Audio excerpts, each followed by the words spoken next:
I hope you guys are having a great day. I'm Dr. Boyce Watkins from the Black Business School and Your Black World. And welcome to Intellectual Chocolate. This is where we keep it 100% of the time. We always love talking about the things that are on the minds of Black people, no matter where they lie. And also we provide a conversation that is a great deal more empowered and a great deal more intelligent than what you're going to find in a lot of mainstream media. So we're not out here cooning. We are out here learning. We are out here growing. We are seeking to become better people. So anyway, I hope you guys are doing well. I'm gonna pull you up on my screen in 1 second. I'd like to know what cities you're from and all that good stuff. So we'll do our city shout out in 1 second. Give me a second. I gotta do something real quick on my phone. While you do that, make sure if you're in here and you see a follow button, a subscribe button, a share button, or anything like that, that you hit that button. If you're on YouTube, make sure you subscribe right now. Hit the subscribe. It'll take 1 second to do that. Hey, how you doing, James Wilson? Good to see you. How are you? I hope you're having a good day. I am still here in sunny California. I'm not too far from UCLA. As you know, that UCLA is that school that we had a little issue with Bobby Grace and the Black Alumni Association, where they decided that they wanted to invite me in and then decided they didn't want to invite me after I got off the airplane and flew all the way out here. And we spent money and they used our marketing and sold out their event. And then they wanted to come around and say, oh, well, we think you're too controversial to be here because we don't like controversial Negroes like you. He didn't say that, but he pretty much said that in so many words. I mean, Dr. Watkins' opinions are not consistent with the brand of the UCLA Black Alumni Association. Like, I don't know what that means, but I thought that we were trying to tell the truth. I didn't know we were trying to protect our brand because we certainly don't want to upset. We don't want to upset white people because, if you upset white people, then that's going to impact our funding for next year's Coon Fest, and we need that money, And anyway, I'm gonna quit. Let's see. Okay, you're saying that you never got your $50 or your $50 in Bitcoin. Well, that can't be true. I always send it out as soon as we're done. But if that did happen, send an email to my manager at boycewatkins.com, and we'll go through the list of the winners and see. But don't be pretending like you won when you didn't win, because every day I do a podcast, I spend at least $50 worth of Bitcoin and I give it out to you guys. And every time I cuss, I put money in the swear jar. And I give another $50 out for every cuss word I use because I'm trying not to cuss. I'm trying to learn not to cuss. But today I'm probably going to have to put the swear jar rule to the side a little bit. Now, just to buy my way out of this, what I'm going to do is I'm going to do it twice. I'm going to give two people $50 worth of my Bitcoin. If you have a Coinbase account and you give me your email address at the end, I will pick two of you and give each of you $50 of the Bitcoin. But I am what is the word? Suspending the swear jar, because I want to make sure that I can really get this shit out, because there's some shit that needs to be said about this shit right here. And this is interesting. This is some really interesting stuff. And it's late. It's nighttime. So this is they have Nick at night where it's like grown up stuff, but this is Boyce at night. So I figured since it's nighttime, midnight on a Saturday night, or I think it's Saturday, we have the opportunity, and some of y'all may not be watching on Saturday. You may be watching the recording, but just so you know, this is being recorded on a Saturday night. Since it's Saturday night and I'm feeling all right, I'm going to go ahead and I'm going to keep it 100, and I'm going to be the person that I am. In fact, I should do a survey. I should do a poll and ask how many of you actually dislike when I cuss, and how many of you don't care, and how many of you actually like it. Some of y'all are weird freaks, weirdos, talking about we like it when you cuss. What do you mean you like it? That's not appropriate. Not appropriate at all. But anyway, okay, let's get started. Let's get it cracking. The topic that I wanted to address tonight actually has to do with Monique. Monique is a respected comedian, an actress. She is a Black woman that has done it all. She's been all over the place.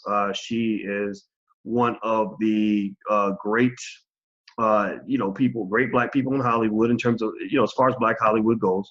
I told you I kind of wonder about Black Hollywood because I kind of wonder how empowered they really are, because unfortunately they get hemmed up in these situations where they're begging white people for money and get mad because white people won't pay them enough.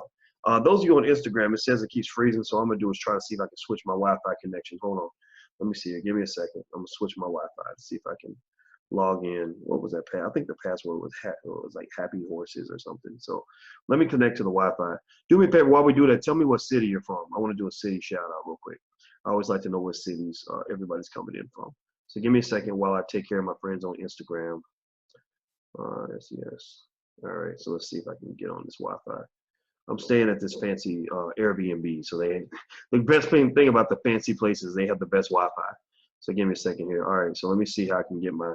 All right, so maybe the freezing will stop. Okay, so let me know if the freezing stops. Also, if you're on Instagram, I'm gonna show some videos. I'm gonna show some clips.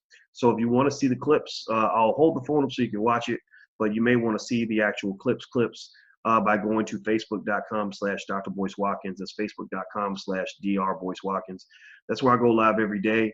My podcast, typically 2 p.m. Eastern time is the time we go live. So feel free to go to facebook.com/Dr. Boyce Watkins. Just hit the follow button and you'll be notified when I go live. You can also be notified via text. If you text the word Boyce to 31996, text the word Boyce to 31996. Kendria says, did you give your Instagram password? No, I didn't. That's the password to the Wi-Fi of the people who own this place, and I don't know who they are. So no, I did not give my Instagram password out. All right, so I see Donald from Longview, Texas. Rab from Povertyville, USA. Oh, damn, that's depressing. Let's see here. Paul Wilson says, parental advisory, the cussing lamp is lit, Los Angeles in the house. Any answer about the UCLA debacle? No, we're still working with them. We're still trying to make sure that they compensate us for what for what was done. It was wrong. It was just screwed up. You can't use a man's platform and sell out your event and then go in here and try to act like somehow he's a nuisance now. Why wasn't I a nuisance when you was trying to use my platform to sell your tickets? You sell out your event because I'm promoting your stuff on my platform.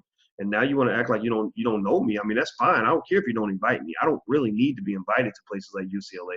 I don't even know how to act when I go to places like that because I always offend the white people. I try my best to behave and to be quiet. And I'm like, okay, what would a good coon do in this situation? I sit quietly as they sit here and show me all kinds of elements of white supremacy. And then my head starts to explode because I'm too damn smart to be your slave. I can't do it. I just cannot process everything I'm seeing all around me. Remember, I have a PhD. I have more education by the age of 25 than most of these people will ever have in their whole entire lives. So I'm not a person that can sit here and watch ignorance and be okay with that.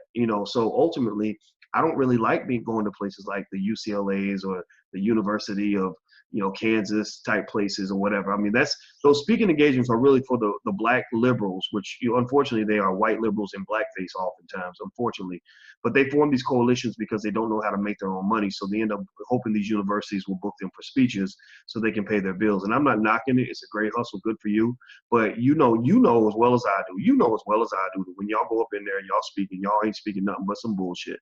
Y'all up there saying the stuff that's going to make the white people comfortable. Y'all ain't saying the stuff that really black people need to hear and want to hear. You're not saying things that are truly empowering. You're not really telling them about themselves and telling them how condescending they are. Like, for example, if you bring up the Women's March, you're not really going to talk about how disrespected black women have been by white women for all these years. You're not going to talk about that. You're going to just say whatever the liberals want you to say, like, oh, go immigration. I support the dreamers, and LGBT needs to be, LGBT is just like slavery. It's just like slavery. Like the way gay people are treated, it's just like slavery, and whatever, Me Too, hands up, don't shoot, like whatever little hashtag they give you, whatever little terminology they give you, whatever sort of social programming they put inside your head, that's what you absorb, because that's kind of all you think you have as a black person. You don't really think you actually have the ability to just sort of be an honest black person and say, I can ride with you on that.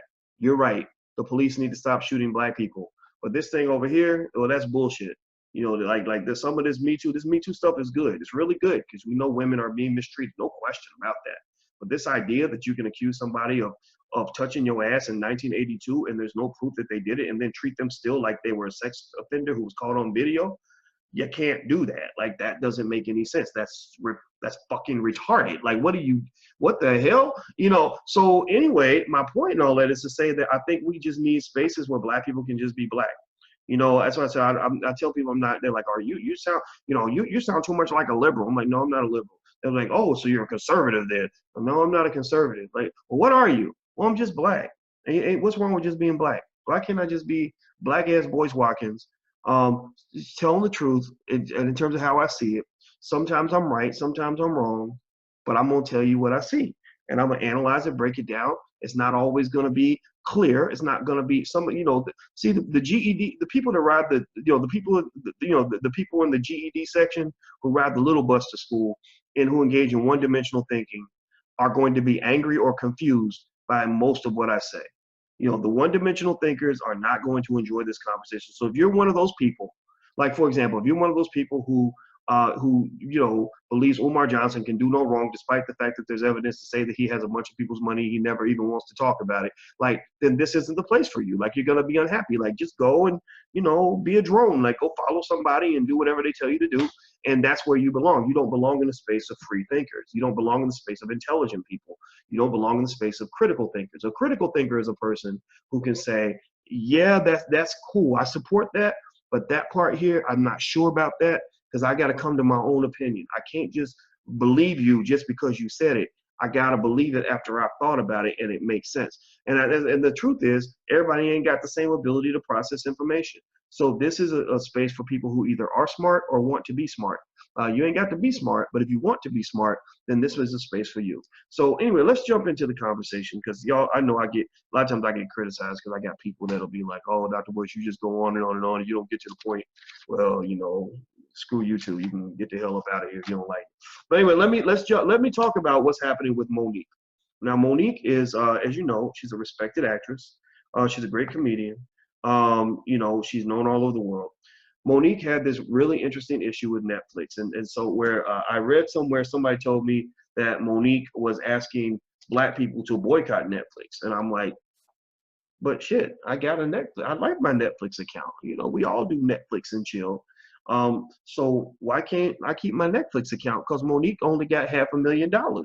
And so I just did my research on it. I talked to some people I respect, like Mark Harris. Mark Harris, one of the great filmmakers in this world. Mark Harris is a bad dude. If y'all know Mark Harris, look him up. One of his films is called Black Coffee, and it was one of the best movies I've ever seen.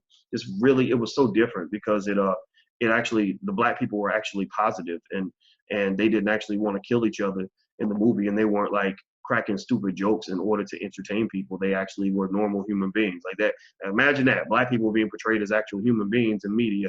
It's unprecedented. My God, so groundbreaking. So anyway, let me show you what Monique said in her announcement on Instagram Live. I'm gonna show you the announcement. Then what I'm gonna do is I'm gonna show you a little bit of what she said on Sway in the Morning. Then I'm gonna show you some alternative perspectives on what happened here. So let me pop this up. Let me share my screen. And for you on Instagram, I'm gonna flip my phone around so you guys can kind of see it. And let me hope my audio is working. And let me check my audio, because I always mess up. I always hit the wrong button or something and it ends up. All right, so I think I'm good. I think I might actually have audio here. Let me see. Let me turn this up. All right, so here we go. Let's hit play. Let's see. I am asking that you stand with me and boycott Netflix for gender bias and color bias. I was offered a $500,000 deal last week to do a comedy special. However, Amy Schumer was offered $11 million, Chris Rock and Dave Chappelle $20 million. Then Amy Schumer went back and renegotiated $2 more million because she said I shouldn't get what the men are getting, they're legends, however I should get more, and Netflix agreed. When we asked Netflix to explain the difference, why the money was so different, they said, well, we believe that's what Monique will bring. We said, well, what about my resume? They said, we don't go off of resumes. Then we asked them, what was it about Amy Schumer? And they said, well, she sold out Madison Square Garden twice, and she had a big movie over the summer. Is that not Amy Schumer's resume? And then Netflix said, by the way, we believe Monique is a legend too. Why shouldn't I get what the legends are getting? Please stand with me in this boycott of Netflix. I love us for real. Okay, so you see where Monique was asking black people to boycott Netflix. And I agree with you, Metro Zoo. Amy Schumer does suck. I barely know who she is. I don't think she's funny. I went to Sony Studios to visit this week on a little tour, and I remember I was sitting on the actual set, I guess, of the show Friends or Seinfeld, one of those white shows. And I remember sitting there thinking, there's literally nothing in this room that impresses me. There's nothing in this room that's iconic to me. There's nothing in this space that makes me have any sort of nostalgia. There's nothing about that show that ever made me laugh. I would watch Seinfeld, and I remember just thinking, I really want to watch this stuff because everybody, says Seinfeld's so good. So that's clearly he must be, good because he makes all that money. And I would watch the show for I would try to get through as long as I could. And that show sucked. That was a shitty show. Like they literally said the show was about nothing. Yes, it was not. It was full of nothingness. Like that show was lame as hell. I mean, to me, maybe some of y'all like Seinfeld. Maybe some of y'all can get the jokes. Maybe y'all can explain it to me because I might just not be smart enough to understand, why people thought this boring shit was funny. I never ever thought that Seinfeld was funny, and so I think that Monique, as somebody said, Monique has a point, and I agree with you. I think at first I thought it was kind of crazy, right? I'm sitting there thinking, wait, you want me to give up my Netflix account because you got $500,000? Like that doesn't make any sense to me. But then I thought about it a little bit deeper, and I watched her interview. Mark Harris recommended to me that I watch her interview, and so that's what I did. And I'm gonna show you a little bit of a tiny clip of the interview, so you can kind of hear Monique kind of give her point of view, and I think it's worth listening to. I really do. Let me see if I can find this little clip here so I can play this for you guys, so you can check it out. So let's see it. Let me share my sound. Okay, so here we go. I'm gonna play this now, and this is her on Sway in the morning. Sway is a bad dude, very smart guy. He's also a big supporter of D1, one of my favorite rappers and one of my very good friends. All right, so here we go. Let me play this. Because she said I shouldn't get what the men are getting, their legend. However, I should get more, and Netflix agreed. So you want folks to protest because of what? You said gender bias? And color bias. And color bias. Break this down. So last week, we got an offer from Netflix. The offer was for $500,000. So when my husband, who was my manager, Sydney, he had sent, let me go all the way back. Okay. Before we even get to the deal. The first insult was Netflix had to send someone out to see my performance. Okay. So that's really an audition. They sent two of their representatives out. Let me get this out. Thank you, Sugar. They sent two of their representatives out to see if they liked my show. Okay. One representative's name was Caitlin. And her response back when she saw the show, thank you all so much for your help. She put on a great show. And that's on the email right here. Yes, from Netflix. That's the Netflix email. That's from their representative from Netflix. Okay. Now, they also sent out another representative. His name was Benjamin. Okay. Benjamin then sent us back an email that said, amazing show. Thank you for inviting me. Can we please have 2 more tickets for the show tomorrow? Okay. So when we then wait for the deal and we get the deal is for $500,000. Wow. My husband, Sidney, who is also my manager, he asked Robbie Prawl, who is the vice president at Netflix of comedy. He said, can you please explain how come Monique has this deal and Amy Schumer gets this deal and Dave Chappelle and Chris Rock. And they're rightfully so. They should get what they're getting. Could you please explain that? Well, initially, he wouldn't even get back on the phone to have the conversation. Every time we had scheduled, Robbie Prawl was too busy. He couldn't speak with any of us. And then my husband sent them back an email saying we would be interested to think what the public would think, that you're saying Amy Schumer is $12.5 million more than Monique. And Chris Rock and Dave Chappelle is $19.5 million more than Monique. We just like an explanation. So at that point, then Robbie Prawl, his schedule got free because we were saying this looks like racial and gender discrimination. So then he got free, and they got on the line with their attorneys, and they were speaking with my husband, Sidney, and our attorney, Ricky Anderson, and they were speaking in reference to trying to explain how they came up with these numbers. So my husband says to Robbie Prawl at Netflix, can you please explain how come these numbers are so different? And Robbie Prawl said, well, we do our deals based on anticipation. And we anticipate that Monique is worth $500,000. Wow. So Sidney then said, well, based off of Monique's resume, she has 45 awards from around the world. She had a #1 sitcom. He ran down my resume. Robbie Prawl said, resumes don't matter with us. That's not how we do our formula. It's just totally based off what we anticipate you're going to do. So Sidney then said, well, what is it about Amy Schumer that she would get $11 million, then negotiate $2 more million? And Robbie Prohl said, well, she sold out Madison Square Garden twice, and she had a hit movie over the summer. And then my husband said, is that not you giving us her resume? That's her resume. Yeah. We know, but I mean, we understand what Monique's done. And by the way, Monique is a legend. Now, those are Robbie Prohl's exact words from Netflix. She is a legend, but we just anticipate that this is what she's worth. So then they said, well, we'll go back. You know, after they had the conversation with my husband and attorney, we'll go back and we'll talk to the team and we'll see what we come up with. Well, they did come back and they said, you know, we're too far off in numbers. So thank you, but no thank you. Wow. So they didn't even want to negotiate up. So when I say the reason why I'm asking that we boycott Netflix is because when Netflix says that I am a legend, Amy Schumer says Dave Chappelle and Chris Rock are legends, and I shouldn't get what they're getting.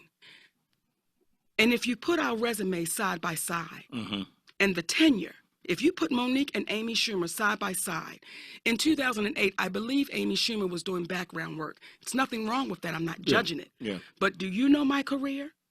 Do you know the resume? I'm asking you, Sway. Oh, yeah.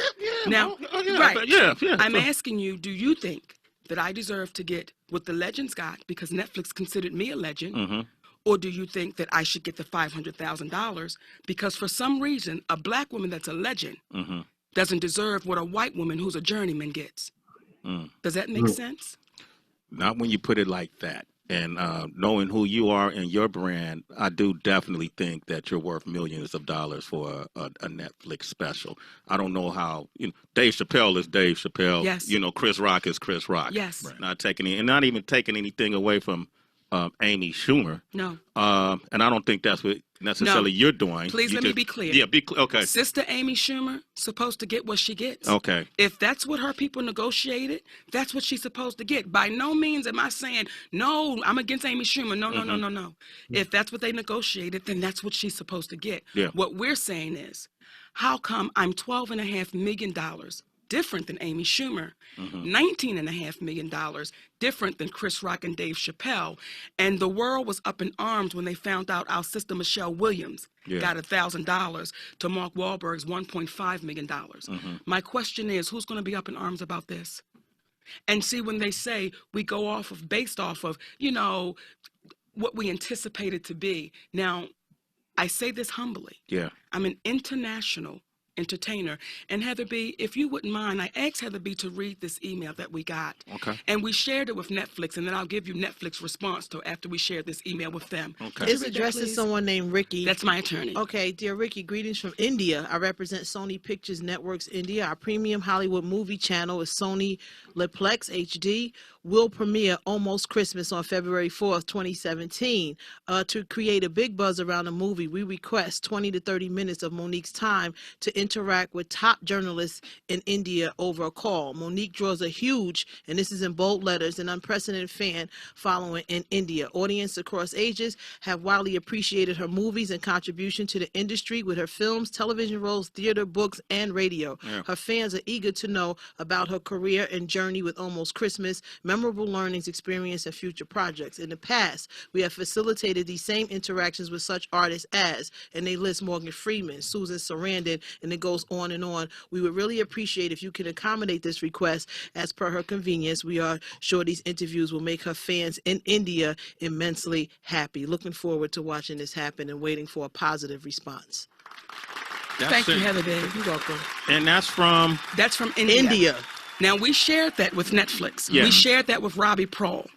And he said, we get it. We understand it. And then my husband said, Mr. Prohl, could you please tell me the 3 black top female comedians that have careers like Kevin Hart, Martin Lawrence, Steve Harvey? And there was a pause that was so long till he came back and said, I appreciate what you're saying. However, our process is we give our deals based off of what we anticipate you'll bring to our audience. Now, when I say it ties all together, see, I couldn't accept that low offer because if I did, Heather B., I couldn't sleep at night. Because I am the most, and I say this humbly, I am the most decorated comedian alive. But if I accepted $500,000, what does Tiffany Haddish have coming? If I accept that, what does the black female comedian have coming? Because what they will say is, Monique accepted this and she's got that. So what do they have coming? And when you have women like Kim Whitley, Cheryl Underwood, Julie Chan, and the little girl from the Real, Adrian, and these are 4 women of color, saying Monique needs to just let it go. Monique needs to be humble. Maybe if she apologizes, they'll let her back in. And I would ask those 4 women of color, did you ask any of the white women to apologize when they said they were violated? I think it's interesting. I'd like to get you guys' take on what you just saw. Let me flip this around and drop this down. While I say that, don't forget, make sure you hit the subscribe button, the share button, and all that good stuff. Make sure you subscribe to the podcast at intellectualchocolate.com. That's intellectualchocolate.com. All right. So, and also, if you want to be interviewed on the podcast, we have interviewers that can interview you as well on my YouTube channel. So you can also apply for an interview there. All right. So I'm looking at some of the comments. I'd love to hear what you guys think. Let's see here. Baines Linden says, not true. Tiffany will get more if she keeps having box office hits like Girls Trip. I actually agree with you. I think that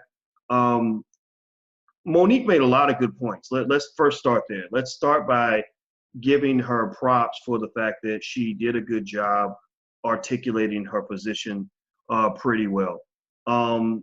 Now, given that that's true, given that she did articulate her position well, I think the question becomes, is there any justification for Netflix offering her so much less money than everybody else? Well, one of the things I think that really comes up that I thought about, she didn't really hit on this exactly, but when she went down and said, okay, tell me about a black female comedian who's had a career like a Martin Lawrence or a Chris Rock or a Steve Harvey, I think those are the names she mentioned. You can't name a whole lot of women, right? You can't name a whole lot of black women who've had careers like that. And it's not because there's not talented black female comedians out there. There's a lot of talent. But I think that we tend to forget about the fact that black women are a double minority. Black women get treated like niggas and they get treated like women. And so ultimately, they end up really being pushed to the side. They really end up being ignored. And so I think that that's very, very important in terms of kind of understanding some of the context here, because there really aren't that many black female comedians I can think of who exceed where Monique is. Whoopi Goldberg, but I mean, she got her Academy Award by pretty much playing up to white women. Whoopi Goldberg has presented herself as a white woman in black skin, right? For the most part, Whoopi Goldberg is not carrying the torch for blackness or by any stretch of the imagination. So, so to her point, I think that, if you're going to take anything from this, I would take a second to just kind of reflect on that. I think that sometimes men, we do this. Black men, we do this a lot. We get caught up in what we're trying to do and what the black community is trying to do, and we forget kind of what black women are going through. Also, white women, they had the Women's March today. And you got to show respect to that. But white feminists have never really been all that interested in what black women go through. I mean, black women, their sons are being murdered on the streets. And white feminists have no interest in that. They don't care about that. And also, in fact, I spoke to a black feminist today, or who identifies as a feminist. And she said, when you look at the originators of white feminism, the Susan B. Anthony's and the, what's that lady's name who wanted to exterminate all the black babies, Margaret Sanger, people like that, they hated black people. They were incredibly racist. They only used black women to bolster their numbers so that they can get more political strength. That's what they saw black people for. They saw them as a commodity that could be used to achieve their political ends. So to that extent, black women ain't really got no friends. Black women don't really have any friends out here. And that's why I would say, to my daughters, look, black women got to have their own space. You got to have your own space that's yours, your own space where you can have your strength so you can renegotiate your relationships with the world. You renegotiate your relationships with us. Make sure we show respect, because some of what's happening in hip hop has been atrocious toward black women. And you renegotiate with those white women too. And you say, hey, look, we might work with you if what you're saying makes sense. well, we're not going to let you destroy our families no more. We're not going to let you make us hate our men anymore. We're not going to let you push our issues to the side as you deal with your issues. We're going to renegotiate that with you. So I think that Monique, perhaps inadvertently, I don't know, has really struck on a lot of good key points. Now, on a lighter note, it appears that D.L. Hughley didn't take well to Monique's comment about being the most decorated comedian. I think she said the most decorated comedian alive or something like that. That was interesting. And so I'm going through Instagram, and I see that DL has shared this video, kind of clowning the fact that Monique considers herself to be the most decorated comedian alive or something like that. So I'm gonna play the video so you guys can see it. It's really interesting. It's very funny, but yeah, interesting. Here we go. All right, here we go. Hey, my loves. I am asking that you stand with me and boycott Netflix for gender bias and color bias. I was offered a $500,000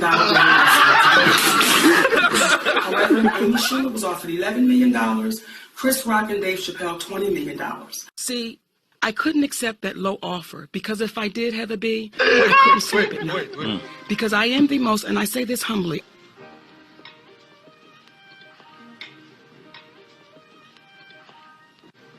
I am the most decorated comedian alive.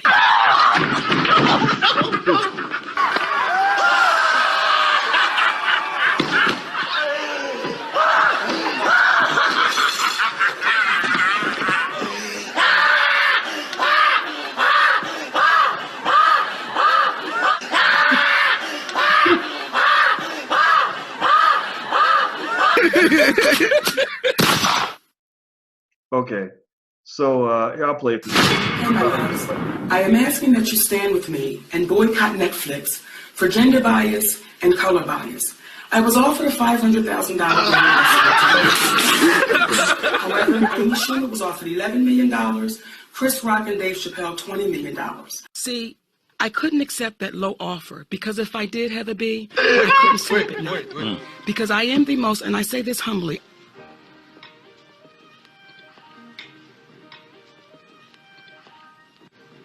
I am the most decorated comedian alive.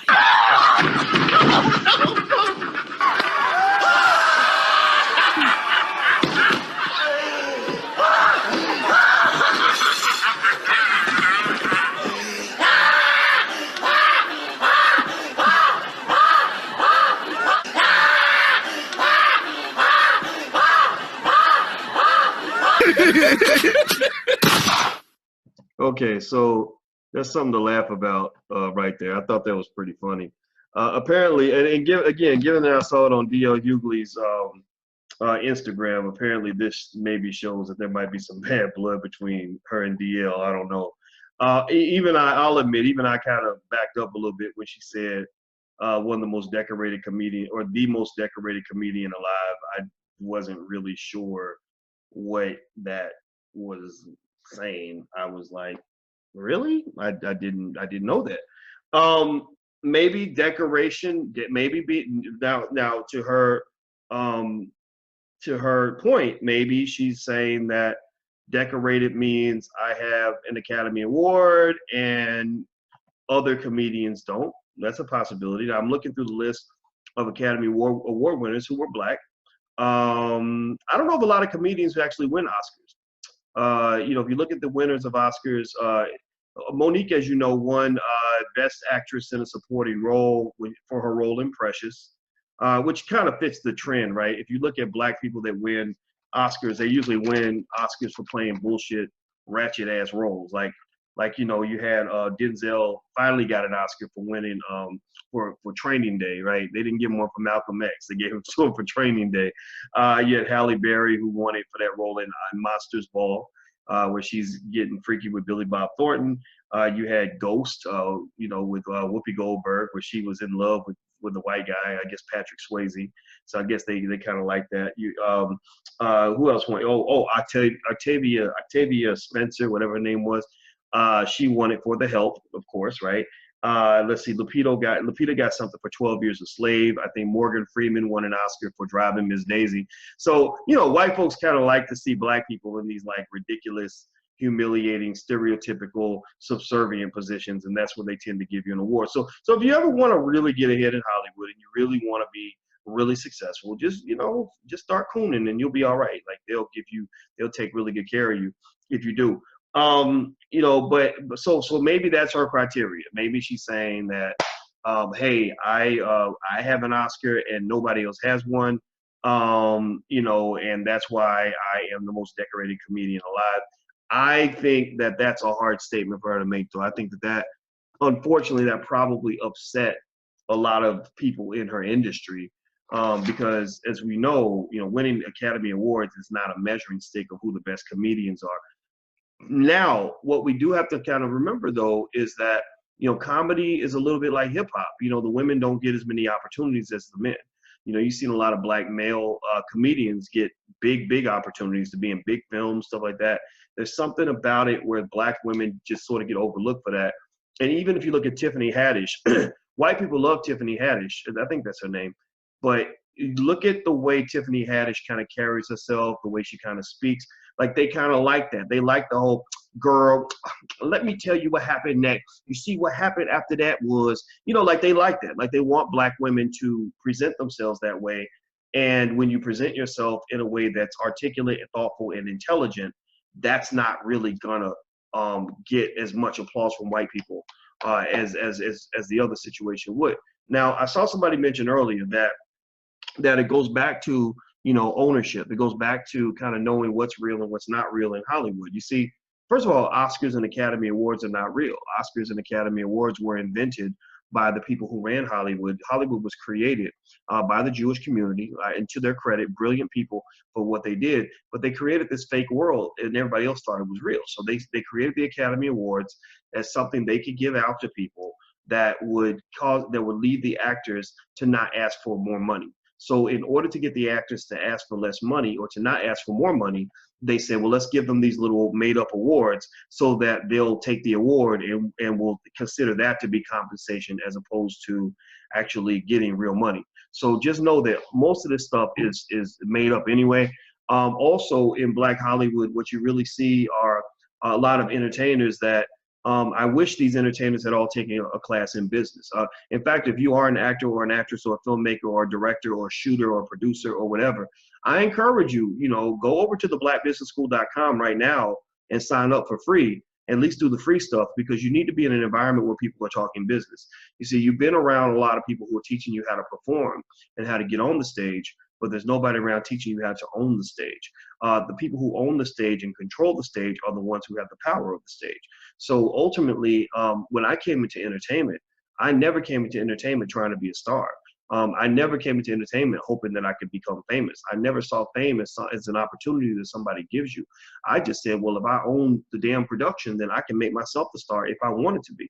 If I am the one who's financing the movie, then I get to decide when the movie gets made, who's going to be in it, how it's going to work. So when I work with Hollywood actors, I typically am working with them in a way where I am trying to decide which one of them I want to select for the next project that I want to do. It's not me tap dancing for a white man and acting like a coon so that hopefully he'll decide to give me an opportunity. So when you're raising your kids, if you tell your kids to go into entertainment or sports, make sure they study business also, because then they can understand how all this is built. Ain't nothing that this white man or this Jewish man or the Asian man has ever built that you can't build for yourself. And so here's what's happening. What you're seeing right now between Monique and Netflix is you're seeing a display of a disproportionate power dynamic. You're seeing power asymmetry, as we would call it in economics, where you got Netflix, this massive multi-billion-dollar corporation. I own stock in Netflix. I own a lot of shares in Netflix. So I like the company. I like the way they operate. But let's look at Netflix. Netflix market value. Netflix market value is about $95 billion. So they are a $95 billion company. Their share price is about $220. Let's see, in the last year, Netflix shares have gone up from $140 to now they're about $220. So as an investor in Netflix, it was a good investment. If you were to have invested in Netflix 5 years ago, you could have got these shares that are now $220. You could have got them for about $25. If you'd gone back to the very beginning, you could have got Netflix shares for about $3, right? Okay. So with that being said, Netflix is a company that positioned itself to have power. They get to decide if Monique is going to have a platform or not have a platform. The question that Black folks must ask themselves before you talk about whether or not you're going to boycott Netflix, it's up to you. I'm not even going to tell you what to do about that. The question you must ask yourself is, where is the Black Netflix? Where is the Black effort across the community to own and distribute films from all backgrounds and to utilize technology to engage in global film distribution just like Netflix did? There's nothing that the Netflix founders did that we couldn't do. There's nothing that let me see, who founded Netflix? Let me Google that. Who founded Netflix? Let's see here. The founder of Netflix, let me see, I'm looking at the Wikipedia page. Netflix was founded by Reed Hastings and Mark Randolph on April 29th, 1927 in Scotts Valley, California. So a couple little white boy hippies decided that they wanted to create this film company. It specializes in providing streaming media and video on demand, blah, blah, blah. Their initial business model started with DVD sales and rental, although Hastings jettisoned DVD sales after about a year to focus on DVD rental by mail. Let's see here. Randolph worked as a marketing director for Hastings' company, Pure Atria. Randolph was a co-founder of Micro Warehouse, a computer mail order company, and was later employed by Borland International as vice president of marketing. Hastings, a computer scientist and mathematician, sold Pure Atria. Now pay attention to this shit. Listen to me when I'm talking to you. Listen. Hastings, a computer scientist and mathematician. So the reason these guys are billionaires is because they were smart and they started a business. They put as much energy into becoming computer scientists and mathematicians as as a lot of our children are putting into becoming basketball players, football players, singer, dancers, rappers, actors, and comedians. They put as much energy into learning how to start major corporations as we put into learning how to work for major corporations. They probably spend as much time filling out LLC forms as we spent filling out job applications. So the reason that they have power in this negotiation, ultimate power, the reason they become your economic gods is because you busy trying to learn how to survive in the game, and they are creating the whole game entirely. They're not just changing the game, they're creating the whole game.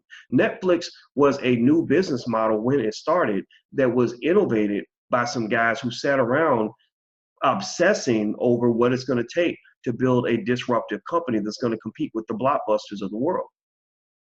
How many of our children, how many Black people do you know are sitting around planning and investing real money and real time into becoming cutting edge on economics, on technology, on mathematics, on computer science, and all these things that are necessary to develop companies that can change the world?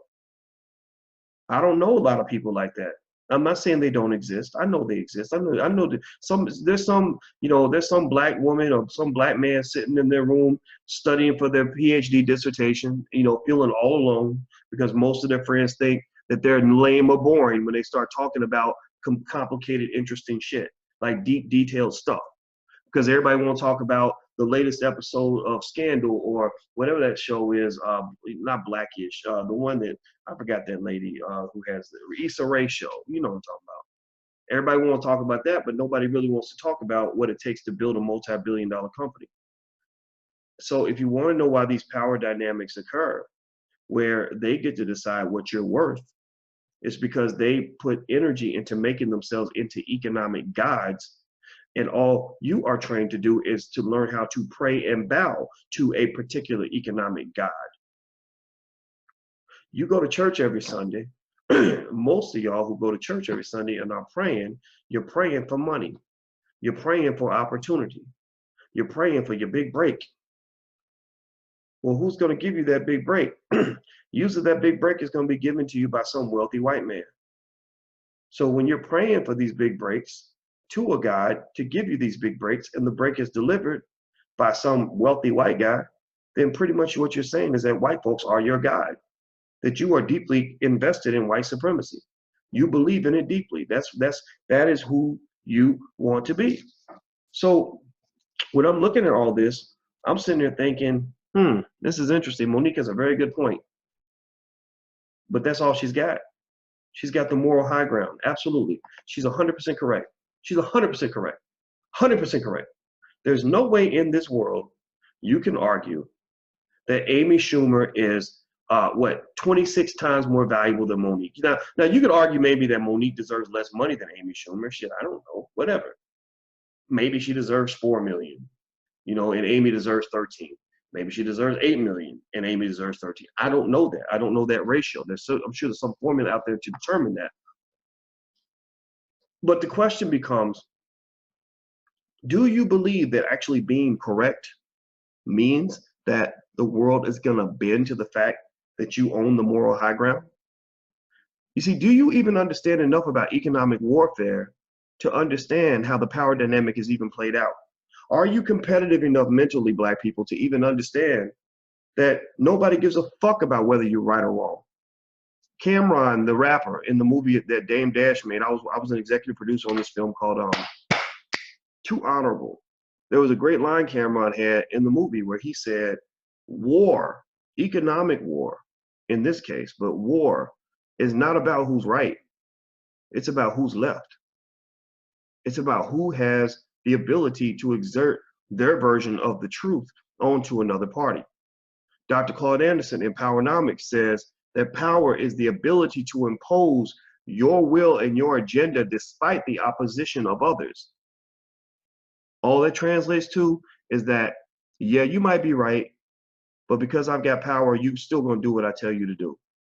Like when you were little and your mama used to have you ever have a debate with your mama and you would argue and you get caught in this argument back and forth with your mama and you actually beat her in the argument and you're right and she's wrong, but she don't want to lose. What does she say? She says, well, because I said so. Go to your room. You're like, well, why, mama? This ain't right, blah, blah, blah. Because I said so. She's pulling the ultimate trump card on you. You see, and that's what white supremacy does. White supremacy is when they pull out the trump card and they say, yeah, Monique, whew, you got a good point. You caught us in our lie. Ooh, that girl's smarter than we thought. So we're going to walk away from the negotiating table because our numbers are too far apart. So sorry. We wish you the best in your career. Good luck. We hope you find another Netflix that'll sign your Black ass for what you think you're worth. Good luck, Monique. That's what this is all about. That's what this is all about. This ain't about Monique being right or wrong. I think Monique is right. I don't think Monique is, I think Monique's being, when I say that, I'm not gonna say delusional. I would say that it is perhaps potentially misguided that she would argue that all Black people should get rid of their Netflix account because she got $500,000 instead of $4 million, right? That's a bit of a stretch. That's a lot to ask people because you gotta then challenge Monique and say, okay, so are you just only protesting racism because you only got $500,000? I mean, there were people who got shot last week. Black people got shot last week, and they could have used your protest then. Did you want to protest when that Black lady got shot for no reason? Did you want to protest? Did you want to protest for all the Black people who can't get the job they deserve or who are being underpaid every day of the week because of racism? Like, are you going to protest that? So if you want us to protest for you, then you need to protest for us. And the challenge for Monique, and I'm saying this really out of respect. I'm not even saying it out of love or respect. I'm saying it out of truth. Like, I don't even know Monique, so I don't know enough to even, care about her feelings one way or the other. I'm sure I'll meet her at some point, and I don't think it'll be awkward. But the thing about it is that I've heard Monique do a lot of complaining and a lot of being very outspoken about, things that actually she has a point on. And I've never really heard her really go to bat for the Black community at large. I've never really seen her kind of say, I'm at this rally where, Paquan Johnson got shot by the police and we need to do this, this, and this because of what happened to Paquan. When you come out to the whole community and you say, I'd like Black people to boycott Netflix because they only paid me $500,000 and I believe I should have got more. Most Black people are going to look at that and say, man, please, you know what we would give to get $500,000 check? Like, we cannot relate to that. That does not compute. Like you're not the Queen of England. Like you're not black royalty. Like we're not going to like disrupt our lives so you can get a few million extra dollars that you don't even plan on giving to us, right? So I think that what I'm really seeing is I'm seeing a pissing contest. I'm seeing, this sort of move where somebody in Monique's camp said, yeah, let's show those motherfuckers. We're gonna go out here and we're gonna get all of your fans to boycott Netflix, so Netflix will feel like they got to come back to the table and realize who they messing with. And God bless you if it works, but it's not going to. But let me flip back and say this. Monique has every right to say what she's saying, and she's actually correct. I mean, she made a very good point. She said, look, when these white women complain about pay gaps, people support them. People defend them. There was a situation with Mark Wahlberg, the actor, where there was a white lady on the movie, and she got less money than he did. So without providing context or explaining anything, they just sort of said, oh, this is unfair, blah, blah, blah, blah, blah. And people responded to that. So, but when the black woman says the same thing, nobody responds. Even the white feminists are not responding. And that really, to me, speaks to how little respect white feminists have for black feminists. Because if you were a white feminist and you respect your sister, then you should be speaking up for her the same way you spoke up for that white woman who's working on the movie with Mark Wahlberg. So let's be clear. So this goes back to what I was saying earlier, that the black women don't really have any friends. They get mistreated by the men and they get mistreated by the white women. So why aren't the white feminists out here carrying the flag for Monique like they did for this white woman? Because, well, they want black women to give them power for their organizational or for their collective push to pursue whatever agenda they want, but they don't want to give that power back to black women. They don't want to loan their power to black women, but they want black women to lend their power to them. They want Monique showing up at the women's marches and rallies and all that, but they don't want to come to bat for her when it's time to stand up for gender equity. Because this could be argued as a case of gender equity. There's no question about it. And the thing about it, too, you got to understand this as well. This is an important part to understand. See, this is like, really us talking about what power looks like and what competition looks like for black people. You got to understand, when you live in a world where you become a true grown-up means that you're not sitting here hoping that somebody's going to give you preferential treatment or treat you like you handicapped or somehow, shift the course so that things are not unfair towards you. Being a true grown-up means that for example, that if you in a basketball game, that when the referee ain't looking, the guy's going to punch you in your stomach, but you still got to keep playing anyway. You can't whine the whole game and say, well, I would have won if they hadn't punched me in the stomach. Or if you're in a football game and the guy spits in your face, or pokes you in your eye when you're on the ground, you can't even say, well, he poked me in the eye and that's why I couldn't run the ball. You can't do that, right? You got to overcome that, right? Just like when Ali first fought Sonny Liston, and Sonny Liston had a substance on his gloves and Ali couldn't see. He had to rinse it out and keep fighting, right? So the same thing goes back to racism, right? For black people, that your opponent is never going to play fair. He is always going to use every advantage that he has to stop you, even things that are just completely unethical. Like when Barack Obama ran against Hillary Clinton, Hillary pulled out every dirty trick in the book to throw Barack off his game.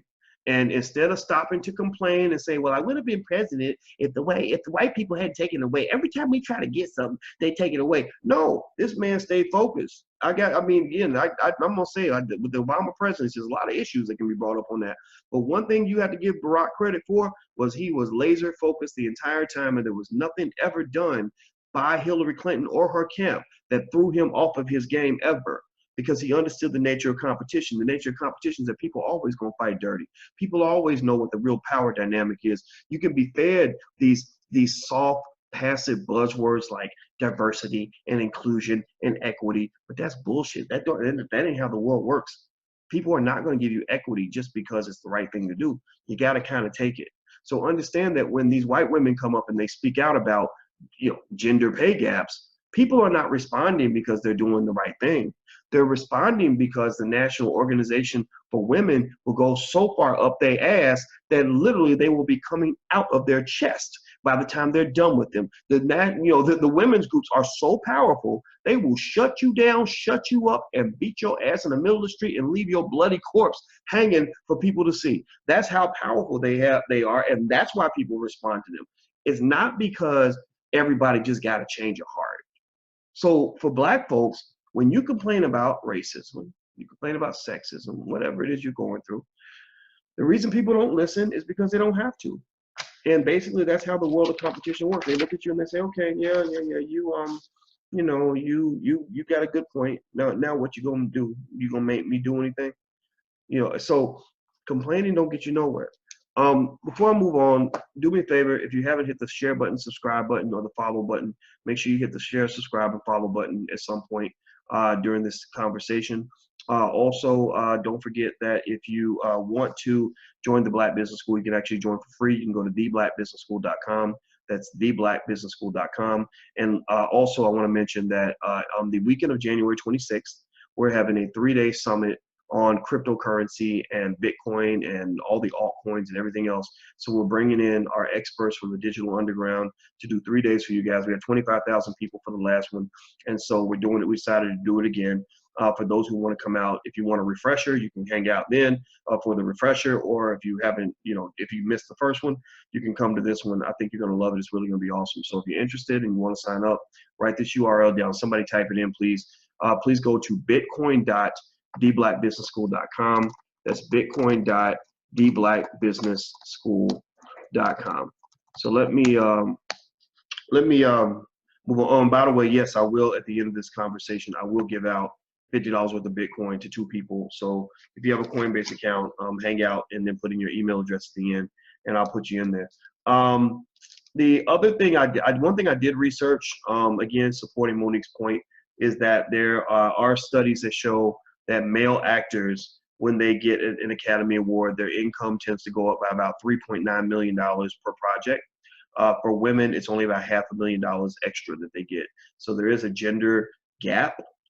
Is it due to strictly bias?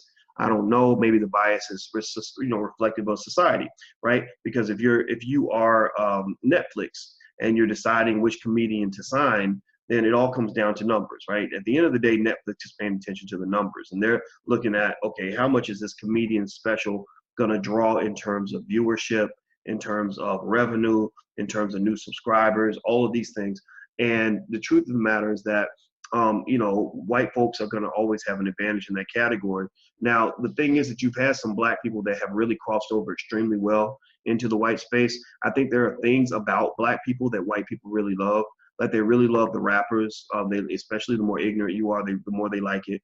The more violent you are, the more they like it. The more stereotypical you behave, the more they like it. The more thugged out you are, the more they like it. Because they're intrigued by black male thug culture. They're intrigued by the black man who's cussing with swag or whatever. They're not intrigued by the black man or the black woman who's just thoughtful, intelligent, and challenges their thinking. That's not really. So a Boyce Watkins will never do as well as some rapper will do when it comes to standing in front of a group of white people, because I'm just not that good at that. I'm not interested in that. It doesn't mean I don't like them. It just means we just don't see eye to eye, because I'm going to actually ask you intelligent, hard questions. I'm not going to sort of go along with things, right? So ultimately, I think the numbers do come into play. I think that what's also interesting, this is where black entertainers have to sort of rethink their position when it comes to how we enter the industry. You got to just realize that, half of y'all run around scared of being blackballed. Y'all don't speak up on issues because you're scared of being blackballed, scared of being blackballed, scared of being blackballed. Blackballed from what? Blackballed from what? Oh, I get it. You're scared of being blackballed from this industry that's run and controlled by a bunch of white people who hate you, who coon you out, stereotype you, and make you look ridiculous in front of the world. Like, that's what you're afraid of. Why are you afraid of that? Why are you scared of them blackballing you, but they're not scared of you blackballing them? You have every fear in the world. You can't sleep at night because they stressing you out, but they sleeping good because they ain't even thinking about you. Why do they have you in fear of them, but they're not in fear of you?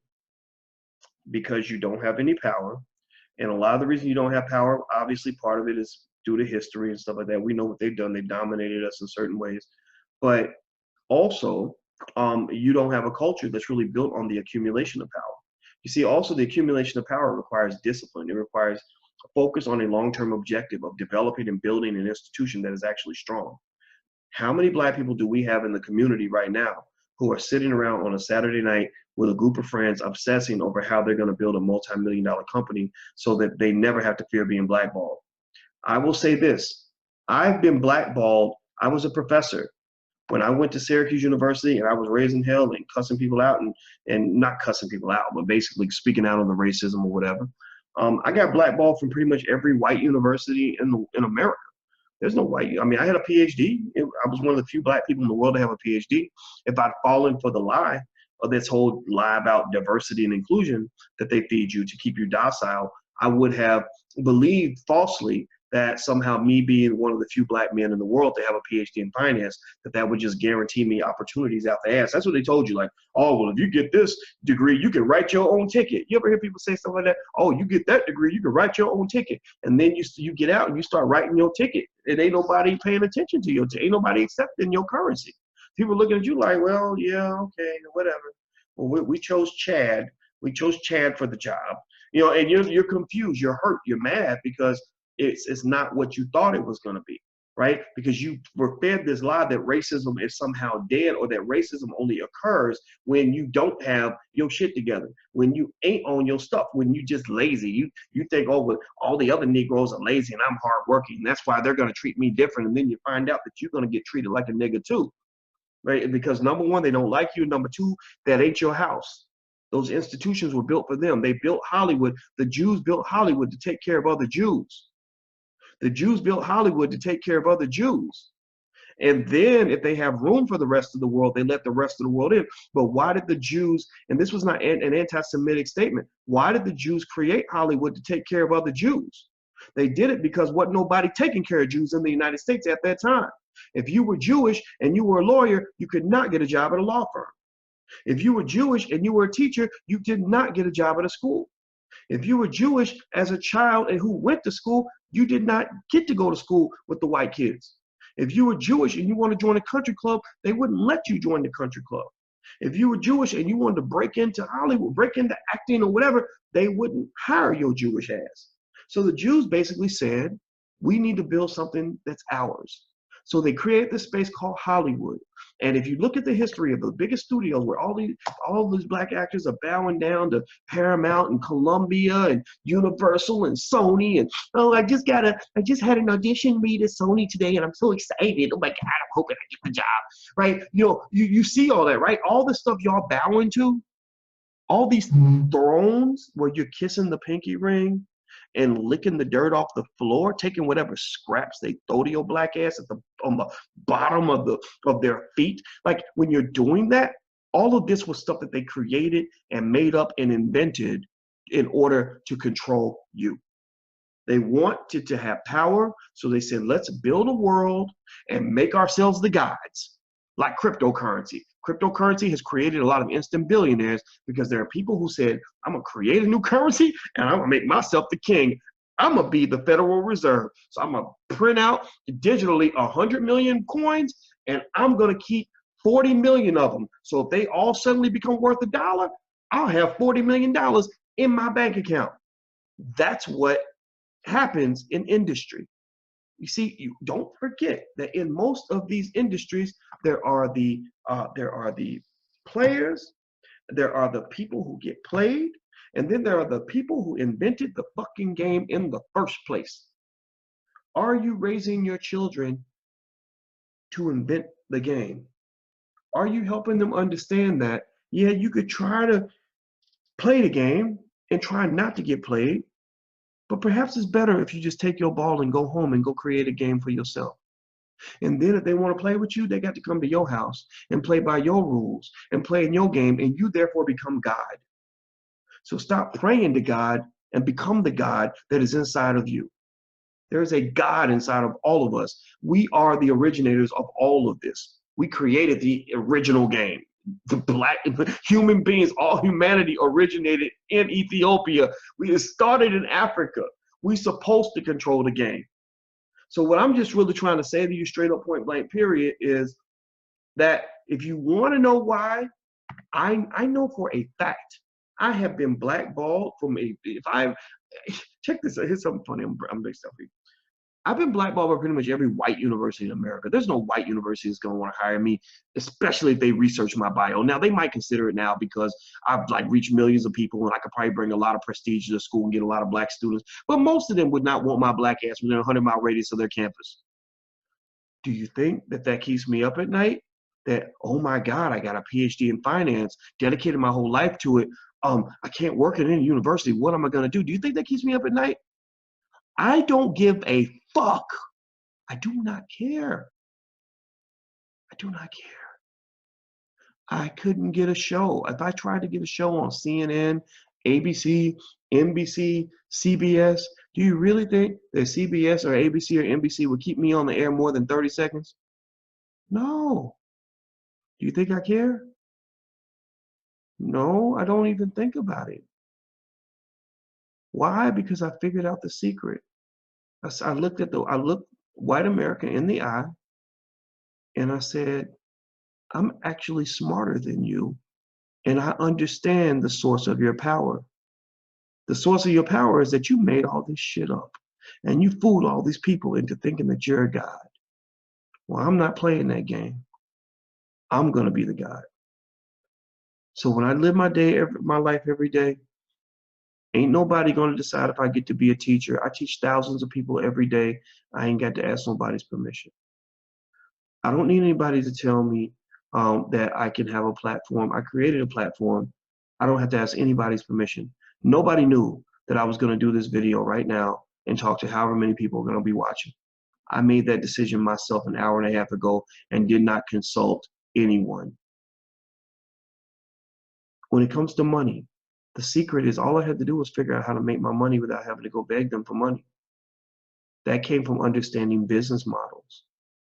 You see, what happened to you, what your parents did to you inadvertently is they made you think that you're supposed to just go work for a corporation, that's kind of what you're supposed to do. You're supposed to fit into somebody else's world. They never taught you that these corporations were built by somebody, that somebody made an investment, created a business model, and developed their own world where they control it. They become the boss. So I'm here to just tell you, number one, if you're a parent, you need to tell this to your children. You ain't got to play that game. You can leave the court and go create your own game. Also, I'm here to tell you, if it's frustrating you, if life is got you down, if you're feeling blackballed or disrespected or mistreated, at the end of the day, you don't have to be there. It's like a bad relationship. Like, you ain't really got to date that motherfucker. There's 7 billion people you could be in relationships with right now, but unfortunately, he's got such a lock on your brain that you really can't. You think you can't live without him. Well, I'm telling you, like, once you leave, you're going to be so happy that you walked away from that son of a bitch that you're gonna want to call him and thank him for pushing you away, because that's how you met the person you were truly supposed to be with. Don't let anybody lock your brain in. So to end my conversation, we were talking about Monique earlier. I feel bad for Monique.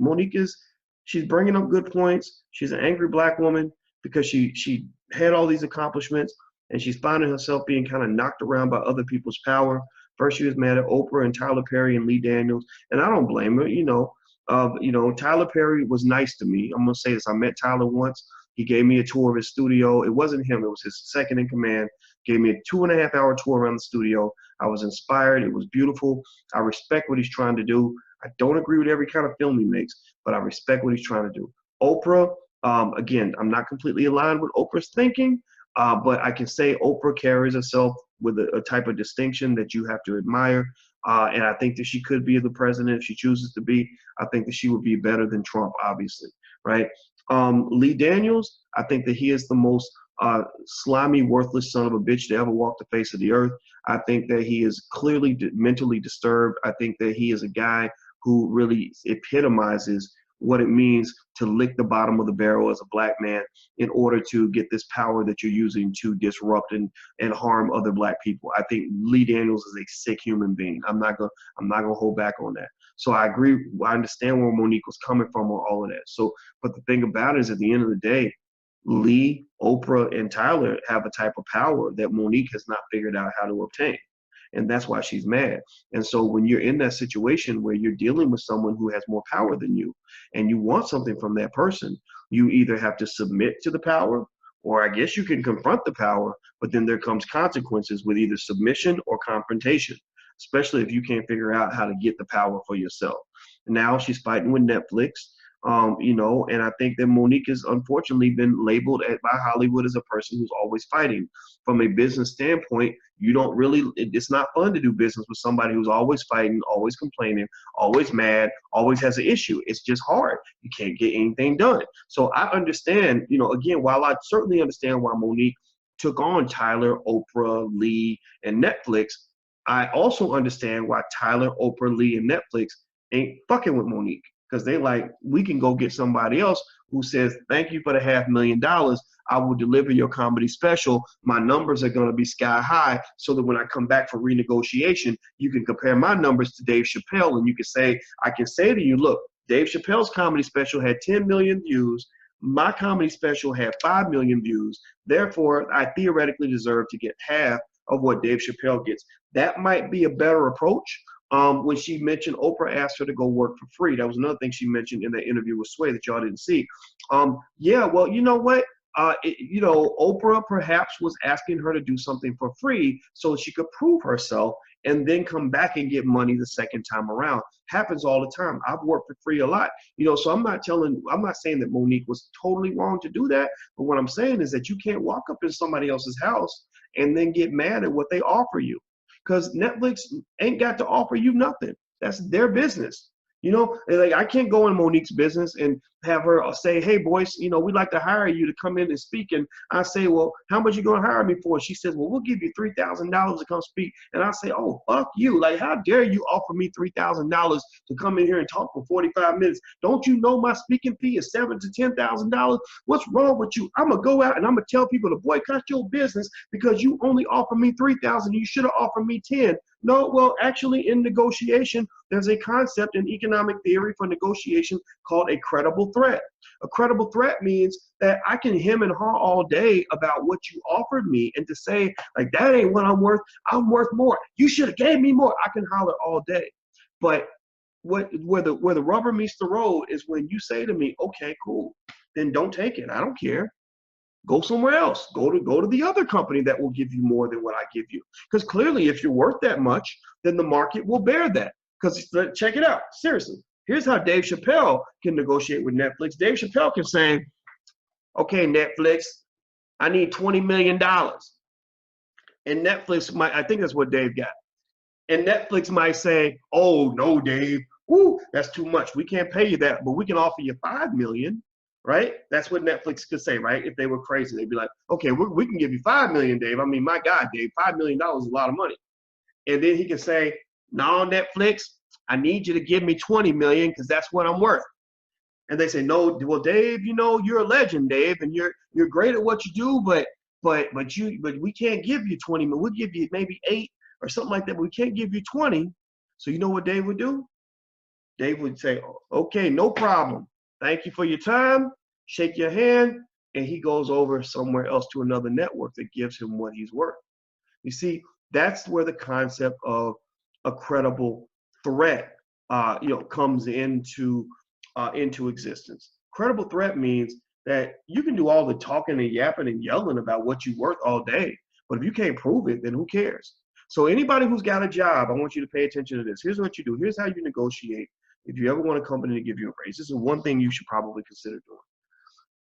If your boss, let's say your boss is paying you 50 grand and you really worth 100, or you're worth 80, whatever. Don't go in, maybe you can go tell them once and say, I think I should get 80 because this is what I'm worth. And let's say that they say no. Then what you do is you put out your resume, you get another company to give you an offer for 80,000. You walk in, put the offer on their desk, and you say, this offers for 80,000. I'd like for you to match it because I really like it here. I'll even take 75. But if you don't want to match it, that's okay too. I can just go to this other company. And then that's when the moment of truth will occur. That just like ladies, if you got this man who don't appreciate you, who don't love you, and you've been telling them all day, all year, like, well, if I left you, blah, blah, blah, blah, blah, I could find a man. Don't you know how many men would love a woman like me? And I'm a good woman. And look at what I do for you. I cook for you. I clean for you. You can do all of that if you want. But if he's ignoring you, then what's happened is he doesn't take you seriously. But the way you get his attention is you pack your stuff up. and you leave and you go to your mother's house. And then when he calls you and says, where you at? Why'd you leave? You say, oh, I think I'm going to exercise my options. That guy at work, I've had him in the friend zone for a while, but I think I'm going to go out on a date with him and try to see how that works out. And watch how fast that Negro gets in line. Watch how fast he suddenly remembers how much he appreciates you. And if he doesn't remember that, then you got to just make sure you're also ready to move forward. It's called a credible threat. Look it up. It's part of economic theory. It's something that that we don't think as much about. That's why Black people vote for the Democrats and don't ask for anything in return, because we don't have a credible threat that we'll walk away from the table if you don't give us what we want. And that's what you got to have. Monique has no credible threat. Monique can't, a proper negotiating strategy can't be like, it can't be like, like, oh, if you don't give me what I want, I'm going to go and tell Black people to boycott you. That's not real. I don't think Black people are going to do it. And I don't think she has a right to ask for that per se. She has a right to ask for it, but she doesn't have the right to receive it, in my opinion. And also, it's just not really going to scare Netflix, in my opinion. So I think that if, maybe a better strategy could have been for her to say, okay, I'll do this so that I can prove myself. And even though she doesn't have to prove herself as a professional because she's experienced, but she's not as relevant as she used to be. Let's just be real. Like Monique is not as relevant as she once was, but she's still good. When she's in a movie, she does a great job. I saw her in that movie, the Christmas movie. I forgot what it's called, but it was a great movie. I loved it. And every time I see her in a movie, I'm always happy to see her. I didn't like her in Precious. I didn't like Precious at all. Precious made me want to throw up. But most of her movies, she's always brings extra funk to the table, and she deserves respect for that. So my thought, though, is that, because she's not as relevant, perhaps she could have done the special, showed what she was worth, and then went back to the negotiating table. But then again, or she could have just walked away altogether and just said, I'm not going to do this for this amount. But I really don't think.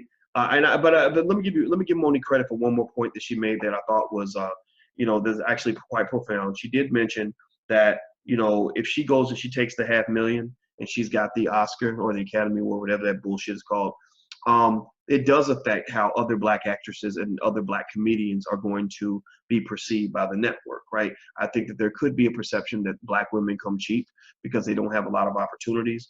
Also a perception that, where they can literally negotiate and say, well, Monique has an Oscar and she took $500,000. So, you should take this much too, right? I don't think it would work because I think a smart negotiator could get around that.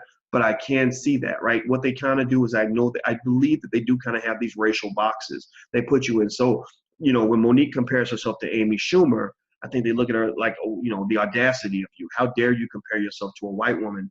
But yeah, at the same time, I think that comparison, that's how negotiations get done. In fact, there was an actor I know who was an A-lister who did a movie, and the way his co-star did his negotiation was he said, I'm gonna let him go first and him get his money, and then I don't have to negotiate because they're just gonna match whatever he got. So if he got a private jet, I get a private jet. If he got 20 million, I get 20 million, and that's how negotiations can move. There's always like a comparison point. So I think for the Black women, unfortunately for Monique, her comparison point was almost non-existent. Whereas an Amy Schumer can say, this is what y'all gave this other white lady who was similar to me. Or Dave Chappelle can say, this is what you gave Chris Rock.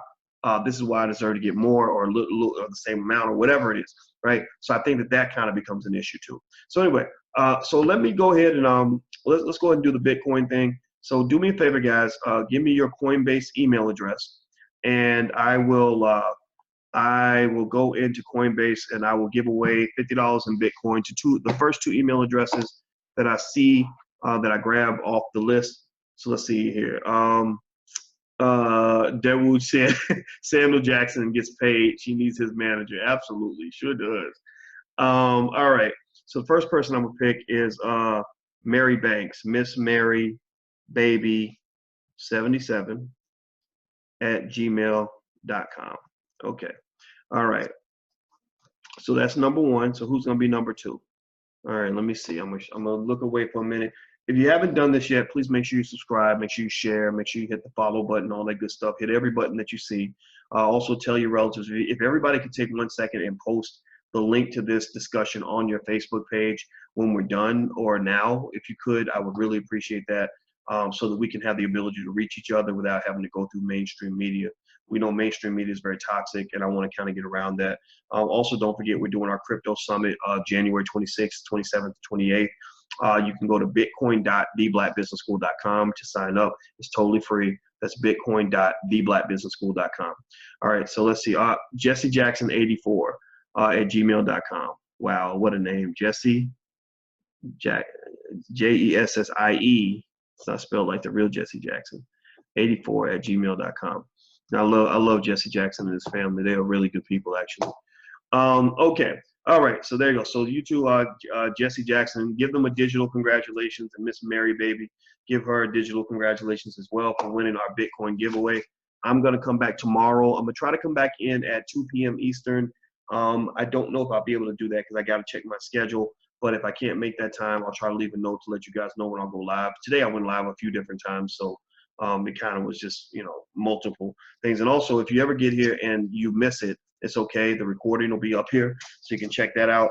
Also, don't forget that we're going to give away $5,000 to an African-centered school.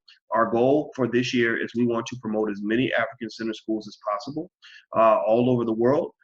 We have created this beautiful it was Cheryl Irvin, the proud Stanford graduate who runs the new Alkebalan School down in Florida, has created this virtual map that's very well done, that really shows all the African-centered schools around the country. So you can go to teachourownchildren.com. That's teachourownchildren.com, and you can actually click on the map and find an African-centered school in your state. Also, if you email teachourownchildren@gmail.com, your school can be considered for the $5,000 giveaway. So it's going to be a $5,000 grant in the name of my beloved late grandmother, Felicia Couch. And we're going to do that. Hopefully we can do more. We're going to try to get together the money so we can do this once every month, every quarter, twice a year, something like that. In addition to that, any school that submits where you've got real students in a real school, no imaginary schools need apply, but if you got a real school out there and you're really doing the damn thing, we want people to know what you're doing. So make sure you register at teachourownchildren@gmail.com. And what we want to do is we want to establish a nationwide global school system where we've got a database of all the African-centered schools all around the world, so that no matter where you live, you can send your child to a black school in the United States. Sandra Smart just shared the link, teachourownchildren@gmail.com. So thank you. I see another brilliant educator in the mix, Mark Lamont Hill. He's an education scholar, and so I'm sure he is big on making sure black babies get educated, and I respect him for that. So anyway, you guys have a good night, and I love you guys very much. It's always real. It's always fun. And once again, Monique, if I said something that hurt your feelings and you happen to see this video, just know that it's all in love. I want to see you do well. And I believe you deserve every penny that you asked for, because I think you're brilliant in what you do. So take care, guys. I'll talk to you soon. Have a good night. Love you much. Be good. Peace.